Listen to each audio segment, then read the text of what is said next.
महाराष्ट्रातल्या शेतकऱ्यांना शेतात जाण्याकरता पांधन रस्ते मजबूत करावे याकरता महाराष्ट्राचं सरकार, आमचं देवेंद्र फडणवीस सरकार, मागच्या वेळी एकनाथ शिंदेचं सरकार आणि अजितदादा वगैरे आमचं सर्वांचं आणि आमच्या मंत्रिमंडळाचं आणि महाराष्ट्राच्या सर्व आमदारांचं, स्थानिक लोकप्रतिनिधींचं हे म्हणणं आहे किंवा मागणी आणि शेतकऱ्याची मागणी आहे मुळात की आमच्या शेतातला रस्ता जर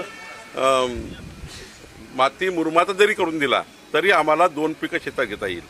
आमचे राज्यमंत्री आशिष जयस्वालजींनी यांनी याच्यावर खूप मोठं काम केलं। एक नवीन शासन निर्णय त्यांनी आमच्यासमोर आणला।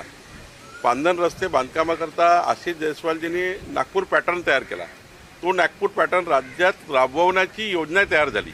माननीय अजित पवारजींनी आपल्या बजेटच्या स्पीचमध्ये सुद्धा नागपूरच्या रामटेकच्या या पांधन रस्ते योजनेचा राज्याला लागू करण्याबद्दलचं सुतोवा केलं।